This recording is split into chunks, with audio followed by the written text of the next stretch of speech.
Hello, everyone. Welcome inside the Red Earth Production Studios for another edition of YBMcast. Today we have our GAC preview continuing, and today we're in the GAC North with head coach Bradley Bichel, which I've been butchering his last name. Sorry, Coach. That's okay. Class 4 St. Charles. Oh, you guys are Class 5. We were Class 4 last year. Class 4 2 years last ago, year? we were Class 5. Last year, we're back to Class 4. So there you are, St. Charles Pirates. I dig your logo, too. Yeah, the shield. Yeah, that's pretty cool. Yeah, it's a new logo. I'm a graduate of St. Charles High School, so the skull and crossbone, I'm still or the pirate head with the knife in his mouth. I'm still a fan of that, the old school one. Yeah. But the school's adopted the new pirate shield logo, which is fine. It's a good logo. Yeah. I just go with the normal, interlocking SC as our logo. But no, the pirate shield's a cool logo that they adopted probably 10 years ago. So it's been really good. Well, thanks for coming on the show. Thanks for having me. Time, man. I appreciate it. Yeah, no problem. As always, YBMcast powered by Game 7 Baseball, game7baseball.com. We appreciate Dave and all they do around the state for youth baseball. They do some great tournaments. So game7baseball.com. Get yourself taken care of there. Coach, coming into this year, I know it's tough. You didn't have the record you wanted last year. Right. Yeah, last year was a tough year for us, record-wise. Yeah, 2-6 in the GAC Yep. North. You got 6 returning seniors. Yep. Jackson Chu was a big part of your pitching staff last year. Yeah, losing Jackson, graduated. He's off at John Wood now, community college. But yeah, he's a kid throwing upper 80s, topping at 90. So losing a kid with that velo is hard. But I'm really happy with the group that we have coming back, the pitchers that we have coming back. We have more pitching depth this year than we did last year. So we may not have a guy that's throwing 88 consistently, but we got guys that compete and throw strikes. So I love the fact when I was looking through your district, you were in District 5.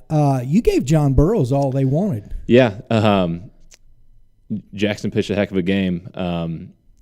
He started for us that day through a complete game. I think almost complete game. I don't remember off the top of my head, but sure. I think he was 1 or 2 outs away. But yeah, he pitched fantastic. Just a play there that we didn't make that gave up 2 runs, but we were right there the whole game, and we gave him our best effort, and we just came up a little short that day. So it's amazing that big time arm, what it can do for you. Yeah, with that velo and throwing strikes and playing solid defense, it's incredible. What you can look like. 4-2, losing 4-2 that game was probably one of our best games of the year, honestly, with how the score turned out and not giving up a ton of runs. Sure. But John Burroughs is a very good team and they had very good pitching. As you can see, they made it pretty far. But so we gave them our best shot, and we just came up short. So. Absolutely. But, you got to feel good about how that ended with that kind of effort, that kind of a, game. Absolutely. We felt like last year we'd be playing well, and then we have an inning, and it's kind of snowballing us. And then make a mistake, and then one mistake turns into 2 mistakes, and then all of a sudden just get up 1 run inning, at least a 5 or 6. And it just kind of snowballed on us pretty frequently during the season. And that's, we need to clean up that parts of the game for us, not making one mistake turn into several mistakes and leading to big innings like that. So that's something that we're going to improve on this year.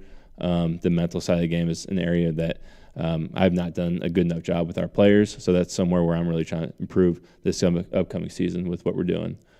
More classroom stuff and more mental prep with going into the game and things like that. So cool. I love that.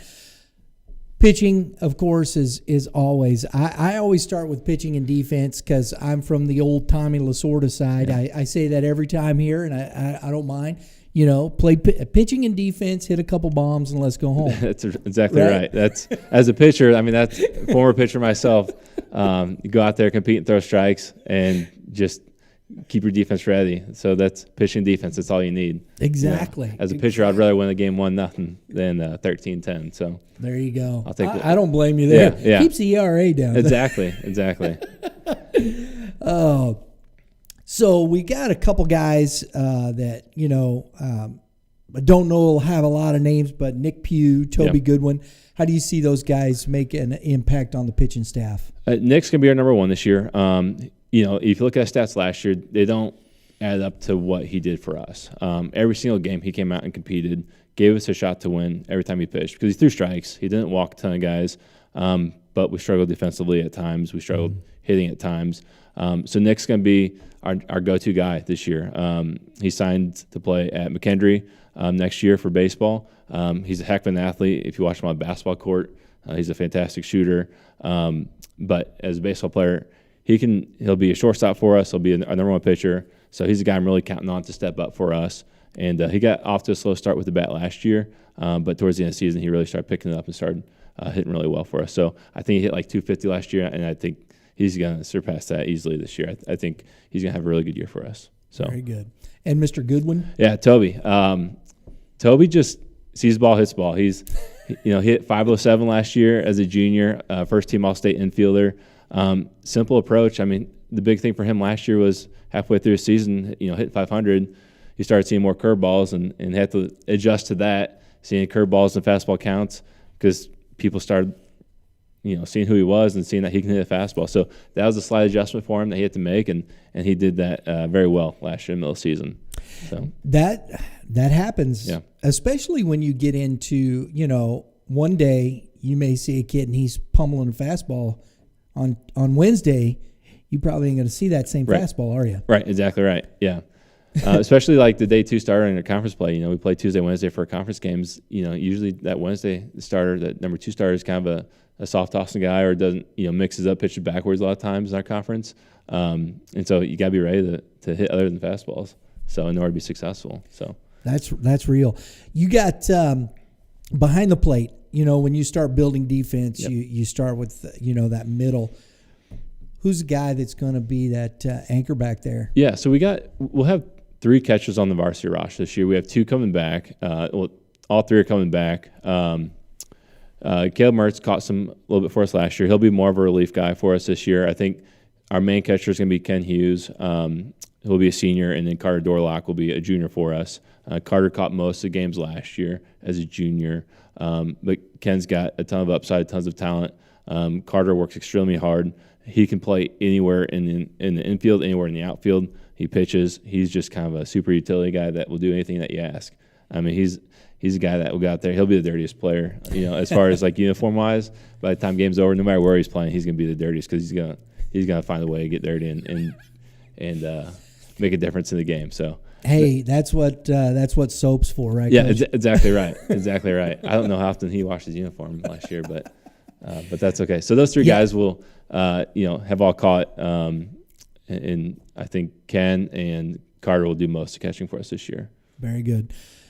You already talked about Nick Pugh at shortstop, second base, center field. Yeah, you got some competition there. Yeah. Center field, Max Meyer kind of has center field locked down for us. He's hit 407, I think, or 404 last year for us. Signed at William Jewell, so he'll continue his baseball career at William Jewell. Great talent, hardworking kid. Yeah. Really, just is a great player. Tremendous speed. But the thing about Max is his work ethic is kind of unmatched as far as like how much time he puts in after school in the weight room and. Speed and agility training, he works extremely hard to get better, and he'll be kind of a leadoff guy for us, get on base, steal some bases, kind of set the tone for us right away. So he'll be in center field. Toby, we already talked about Toby. He played third for us last year. Mm-hmm. He's got to play everywhere for us, third, short, second this year.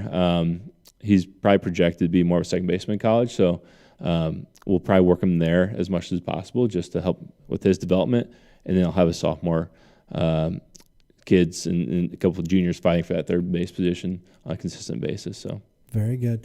I love that. You got, with Maddox up the middle, you got Pugh at short. Mm-hmm. Your catching is pretty solidified. That kind of makes you feel good pitching-wise, defense-wise going into the season, doesn't it? Yeah, it sure does. Last year we were kind of unsure about the catching position, and as a pitcher, I think that's like the most important position there is on the field, because if you don't have anyone back there that can catch a fastball, it makes it really difficult. And we struggled with that a little bit last year in catching Chu, throwing up 80s. It's not the easiest to catch, and if you're not used to that position, because guys were just learning for the first time how to catch. So I think this year we're going into the season with a much better understanding of what we have at the catching position. And I think we'll be a lot better up the middle with catcher through the middle of the field and center field. So I love that, what you said there. I think I don't think people really understand that, as you said, upper 80s. That's just not easy. Yeah. When then you see the 90 and whatnot, you have to have a kid back there that's confident, understands. And then not only that, if you've got run on your pitches, that makes it even more difficult. Right. Absolutely. Absolutely.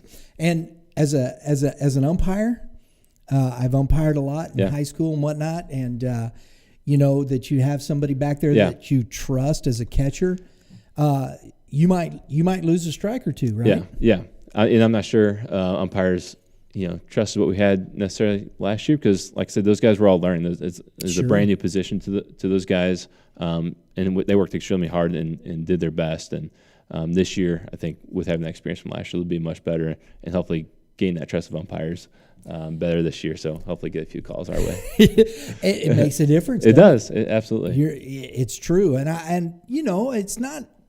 It's just a fact. It's tough. Yeah. Man. And because we talk about defense, you got that up the middle. Who's fighting out in that outfield? Who you looking in the corners? Yeah, there? So we have a returning right fielder, Nate Martin. He's a senior this year. He started in right field for us majority of the year last year. So he'll get that first crack at that right field position. Left field's kind of up in the air. We have about 3 juniors and 5 sophomores kind of fighting for that third base, left field, first base position at this time. Those are kind of spots to win. So it'll be interesting to see what happens through tryouts and through the first couple of weeks, who steps up and who's been working and who takes hold of those positions to get most playing time. Early on, before we get to conference play, we'll have some games to kind of evaluate all players. So that's kind of the plan right now, is to see who grabs hold of that position and runs with it. Competition. Exactly. I love that. Yeah. Because, especially when you got the younger kids. Yeah. Because then you can kind of see who wants that place. Yeah. I love that, Coach. Yep. I love that. So, offensively, as we, you have a couple kids, of course, we talked about, and we said here. Maddox Meyer, 403, 522, 542, 7 RBIs, 21 runs, 6 doubles, 2 triples. I don't care what level that's numbers. Yeah, and the RBIs are down because he led off for us, and we just struggled at the back end of the lineup to get anyone on base for him. So his RBIs weren't very high, but yeah, he's a guy that will produce when he gets that opportunity. And 21 runs, that's pretty good at the top. And I know you said you struggled a little bit, but Toby Goodwin, as you said, 507. 576, 699, 24 RBI, 17 runs, 11 doubles, a home run. Those guys can produce at the plate. Yeah, absolutely.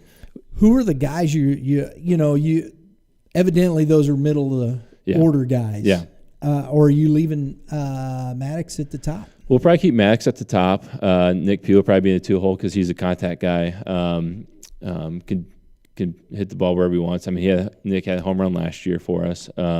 And then Toby will, 3-hole. And then 4 through 9 is kind of see who produces. I have ideas going into the season. Sure. But, we got – right now I have, 3 juniors that I think will be competing for. Zach Williamson will be one of our main pitchers. Jacob Myers will be one of our main pitchers. And Gavin Vaughn is at middle infielder for us. So those 3 guys are going to be competing for playing time. Mm-hmm. Those guys can be in the middle lineup or towards the back end. And then we have 5 sophomores that I'm going to evaluate and see what they can do because they've been working really hard. And our lower level coaches got them prepared, and a couple of them contributed. I think you mentioned like Brady Reed as a freshman last year contributed on the varsity level. Nate Mosley may win as kind of a big, strong third baseman type body that can really swing it. He played a little bit on varsity for us last year as a freshman. So credit to those guys for being prepared when their number was called. But my lower level coaches did a good job preparing those guys for when we need them on varsity. So that to me is the big key. And we were talking before we started here. You had a young man, Jacob Holtgreevy, who we both know, and he was coaching for you, and he's not so that's kind of tough when you lose a guy that you're confident in. Yeah. How do you replace and how do you keep those lower levels? You guys have a freshman team? Yeah, so we have about 40 guys in the program. So what we've done in the past, we have a full JV, full varsity, and then about 8 or 9 guys on C team. And so what we've done in the past is kind of rotate 3 JV players at a time to come down and play C team games. And those 3 guys, we just keep rotating JV guys down. One, to get more playing time because they get 36 games. We don't schedule that many at that lower level. So it's a way to stay competitive at the C team level, and everyone's getting more playing time. And that way we have as many separate games as possible. So yeah, that's our plan, is to continue to hopefully the goal is to have a full separate freshman team, full separate JV team, and hopefully numbers wise we can get that this year. But that's building a program though, right, Coach? It's not just going out, hey, we got a varsity team, here it is. I love the thought process here because that's building culture within your program, isn't it? Yeah, and it's I have not done the best job, I would say, when I self-evaluate kind of the program and what I've done in the past and looking to make changes. I've not done the best job with the lower level guys and setting them up to be successful. I've had the C team guys travel every JV game in case they're needed. Well, then you got 18 guys going to JV game and 9 guys still on the bench every game. And that's just not fair. That's not fair. Those guys are losing chance of development and practice, and so they don't get as much practice time. So I'm going to handle things a little bit differently at that level so they get more practice, more instruction. I have a new freshman coach that I've hired this year. That becomes official Thursday at the board meeting, so I can't say who that is yet. But my JV coach has been with me for 4 years. Jake McGillicuddy does a great job. Like I said, he got 5. He's the 5 sophomores I'm looking at for varsity. He kind of helped develop those guys, and a couple of them contributed last year on the varsity level. So a big credit to him. And then, as you mentioned, Jacob Holtgravy, losing him from our program, is a big loss because he's great, a great person, great with the kids, great with the players. But we replaced him with a guy named Austin Forney, who's a club team coach around here. He's Francis Howell grad, played college baseball. He's fantastic. He has brought a different perspective to things for me with how we do things and just different ideas, which is good. Which is good to have somebody new in the program to maybe see things differently. Yeah. And I've enjoyed kind of our conversations and kind of our evaluations of players so far through our open gyms and things like that. So I'm excited to have Austin part of our varsity staff. And then I'll have a volunteer coach as well that gets board approved Thursday as well. So I can't say his name, but it's always nice to have an extra set of hands there ready to help and do whatever you ask. So when you're practicing, it's tougher for the smaller schools because you still have 40 kids. Yeah, you got two coaches, maybe 3 at the most. Yeah, that gets tough, doesn't it? Yeah, it does. And we don't have a field. We don't have, we don't have a field of our own. So we play at Blanchette Park, and the Parks Department's been a great partnership with us as far as making field improvements. We meet with them before the season every year, talk about what we'd like to see different, and they've been open to any ideas that we've thrown out there, and they've done a good job, like leveling the field, rebuilding the mound. We're getting new dugouts, adjusted their dugouts, so fixing them up a little bit, making them look better. We partnered with the Parks Department and Russ Clicker with the Legion program. We bought a new scoreboard together last year. And shout out to Kevin Jett, by the way. I played for Kevin Jett, who's going into the St. Louis Baseball Industry Hall of Fame in April. So yeah, Kevin's a great guy. I meant to mention that earlier. Right? But I played for Kevin. So no, but the Parks Department has been a great resource for us. But we get one field. Duchesne uses the other field for practice. There's 2 fields at Blanchette. So we have to kind of stagger our practices. So varsities practice first, and then we have about a 45-minute overlap period where the freshmen and sophomores are also practicing with us, or they're getting stretched or hitting the cages or whatnot. So we have to be careful with how we practice and make sure we have enough field availability and things like that. So we don't have our own field, and it makes things challenging.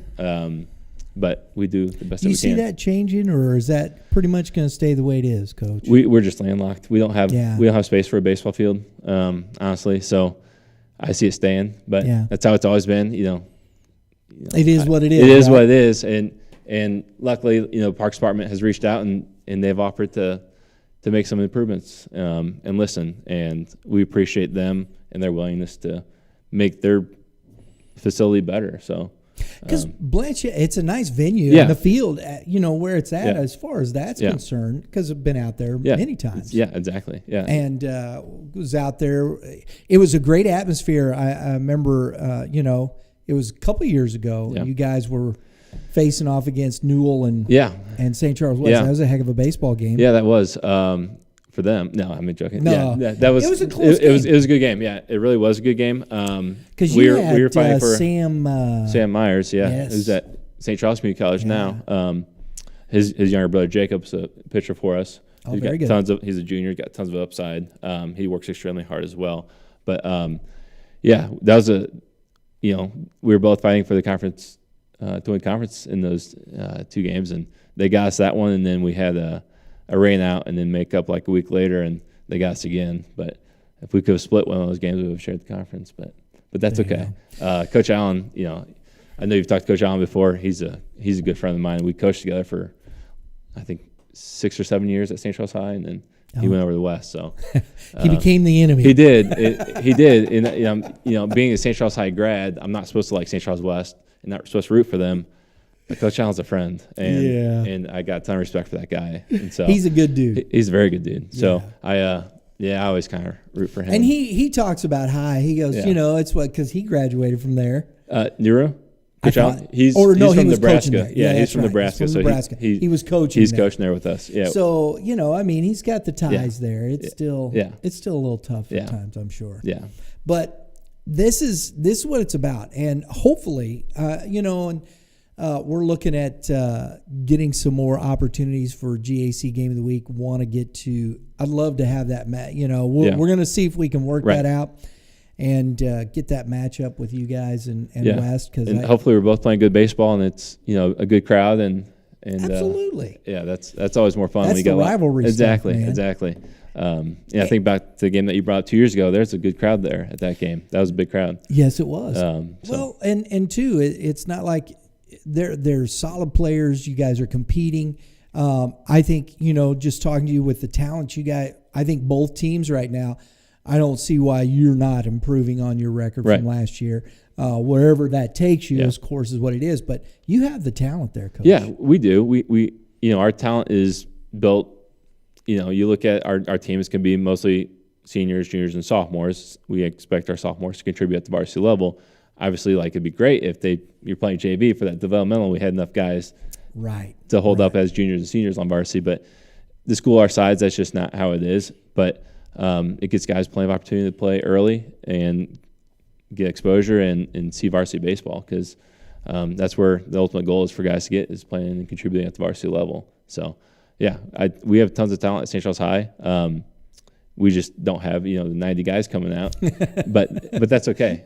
We have 40, and I appreciate all those guys that come out and put their time in, and it's a big adjustment to high school baseball. It's every day, and kids as they come in as freshmen don't realize how much work it takes, and the ones that make it usually do really well. So and 40 kids, class 4. I mean, that's a good amount of kids.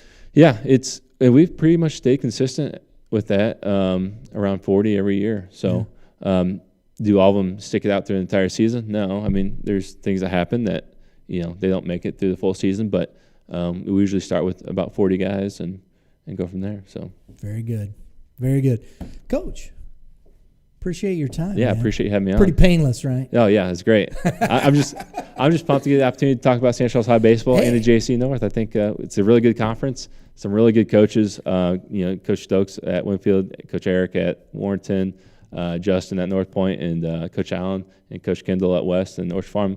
Those guys are all great guys. Got to know them just a little bit in coaching against them, but they're very good, and they have very good teams. And I look forward to competing against those guys in the spring here soon, and we'll see what happens. Yeah, we got Coach Allen coming up. Yeah. Got Coach Stokes coming in too. Do you? Okay. From Winfield. Yeah, I'm looking forward to that, because it's kind of a similar thing, first time, and I love to get, bringing you guys back year after year, because we had Coach Allen. This was his third year. Yeah. And so to me, this is exciting, continuing to build this and to to grow, because I think, as you said, the GAC from the north to central south, one of the top conferences in the state. Yeah, I agree. It's a tough conference no matter what level, whichever side you're on. It's good baseball. So absolutely.